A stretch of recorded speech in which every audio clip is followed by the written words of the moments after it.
Tonight on Denver7 News at 6, the Elijah McClain case is going to a grand jury. An attorney for the Aurora man's family fears justice will not be served. We've seen time and time again that law enforcement officers are held to a different standard than other members of the public. Search and rescue teams scramble amid avalanches in the high country. Denver-based Dominion strikes back against the Trump lawyer who made employees' lives miserable. It is hard to imagine better evidence of reckless disregard for the truth. Plus, Governor Polis gets into specifics on vaccines for seniors.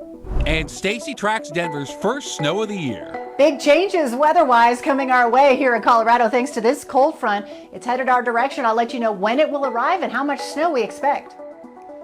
A grand jury will decide if Aurora first responders broke the law in the detainment and death of Elijah McClain. Good evening. We're glad you're with us tonight. I'm Shannon Ogden. And I'm Jessica Porter in for Ann Trujillo. The McClain investigation will be led by the Office of Colorado Attorney General Phil Weiser. Witnesses will be compelled to testify with prosecutors and prosecutors alone asking the questions. Eventually, jurors will be tasked with deciding whether officers or paramedics should be indicted for their role in McClain's death. We do not know what charges jurors will be presented with. It could be something as serious as murder. It could also be assault, criminally negligent homicide, or harassment. One of the things that we saw in Breonna Taylor's case was a case in which the grand jury was presented with only the most minor charges, only against one of the actors. It would be an absolute dereliction of the Attorney General's duty if those are the kinds of charges that are presented to the grand jury in this case.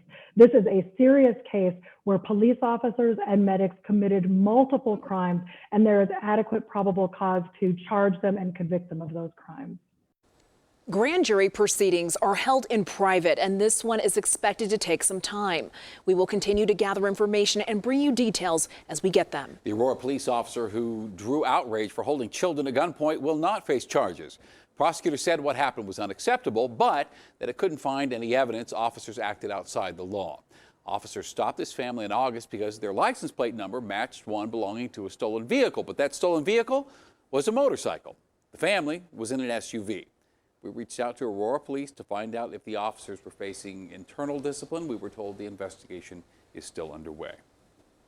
The death of a U.S. Capitol Police officer now will be investigated as a homicide and treated as a federal crime.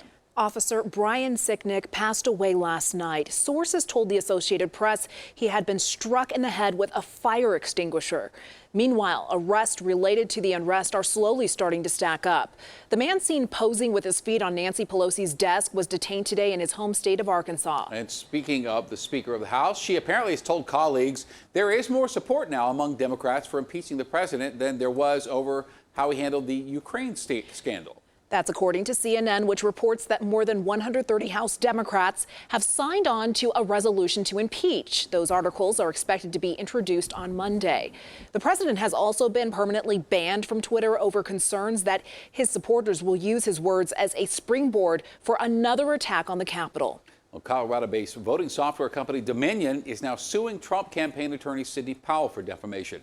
To say Powell misled the public is an understatement. She claimed Dominion was founded to rig votes in Venezuela for Hugo Chavez.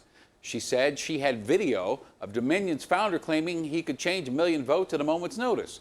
Judges roundly found her allegations to be laughable, lacking all merit. The president's most fervent supporters, however, were listening.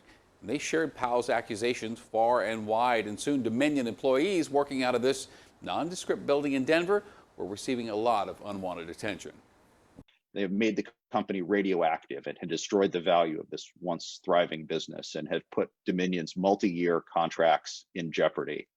But quite apart from the economic and reputational harm, there's been a human toll to all of this. These allegations, these false statements have created an environment where specific, credible death threats and threats of violence have been made to Dominion employees. And that is the human face of this defamation. The suit seeks $1.3 billion in damages. Attorneys suggested today that Dominion may also pursue legal action against the media outlets who spread Powell's lies. A weather action day in effect as snow is expected in the Denver metro tomorrow.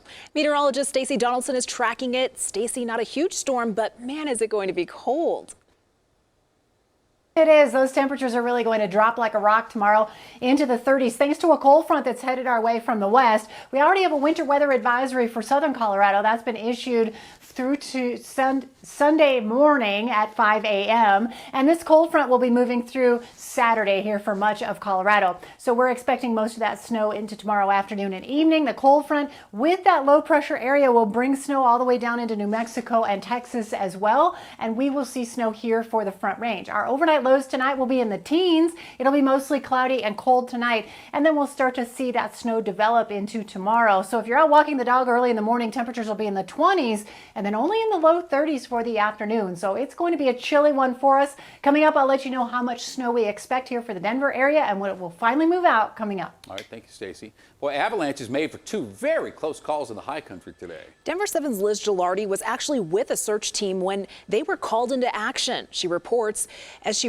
they're likely to be performing several more rescues before the season is over. On the top of Loveland Pass. But the ideal situation is for if you have, say, a party of 3 of you, each one of you has this. Charles Pittman with Summit County Rescue Group shows us his avalanche transceiver. If other skiers and riders have theirs on, he should be able to pick up their signals. And I have received no signals on this at all.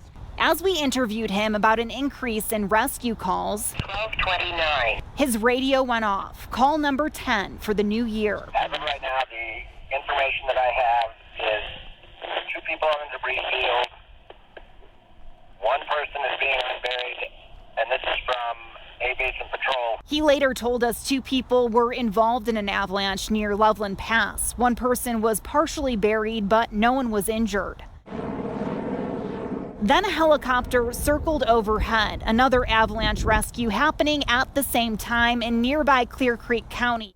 Thankfully, yet again, no one was hurt or killed. The calls seem to be nonstop, year-round, and although those calls have increased, the size of the rescue team has remained the same. I really think that in 2020 there was a big effect of COVID.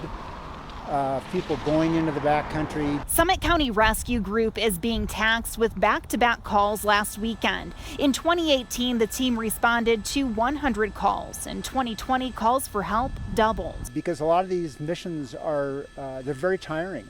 When you're hiking up to the top of a 14,000 foot peak and you've got a 30 or 40 pound pack on and it's sub-zero weather and this goes on for hours and hours and hours. And then you get back down and you find out a few hours later you have another mission. It's a lot of stress on the team. We talked with one backcountry rider who says people don't seem to care about safety or have the proper gear. You know, hope for the best and mitigate the risk, but people are going to go and itch their adrenaline, you know. The avalanche danger is only increasing. On Loveland Pass, we saw evidence of recent slides. So check conditions before you go out into the backcountry and before it's too late. Liz Gilardi, Denver7. Liz, thank you. North Metro firefighters say someone has died following a garage fire in North Glen. Details have not been released on the victim or the cause. Aspen police are offering a $10,000 reward now to anybody who can help them catch and convict a person who effectively shut down that city. 3 natural gas sites were tampered with, the results of which 3,500 homes and businesses lost heat for days. The FBI now has been brought in to help police and Pitkin County deputies with the investigation. Governor Polis providing more specifics today on where and when people 70 and older will get the vaccine. Denver7's Jason Grenauer joins us now with the details. Jason. Yeah, Jessica, when, where, and how can I get my COVID-19 vaccine? We've had that question flooding our Denver7 inboxes for days, and now we finally have some answers from the state. We have specific links to specific hospitals and healthcare systems where seniors can go and sign up to get their shot right now. It's as easy as this. Go to thedenverchannel.com, click on the story. Here's how 70 and up Coloradans can sign up for the COVID-19 vaccine. There we have listed UC Health, Denver Health, Centura, Boulder Health, Banner Health, Kaiser, and more. You can follow those links to sign up. Now keep in mind that will be to eventually receive an invitation to get the vaccine when we have the supply. And that's the challenging part for this when question, since the governor says we're only getting about 70,000 doses per week statewide from the feds. This is going to take some time. There will be some folks who can't get an appointment for 3 weeks or 4 weeks, or might not hear back for a week. But there will also be folks who've already gotten it and will be getting it this week. And every vaccine dose we get in the state, we are getting out immediately. Now, for those without a doctor or access to a computer or the internet, community vaccination clinics will be set up and rotated throughout the state to try to reach as many people as possible. The goal, based on current modeling, is to get 70% of 70 and older seniors vaccinated with their first dose by the end of February. Again, the links to sign up, we have put them all together in one place on thedenverchannel.com. I'm Jason Grenauer, Denver 7.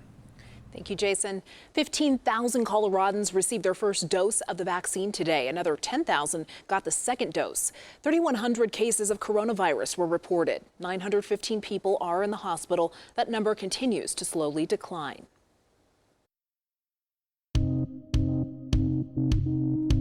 This couple doesn't even care that you stole their car. If you're that hurt for money or whatever, please take it. But what was inside, that they need back. It just stole our freedom.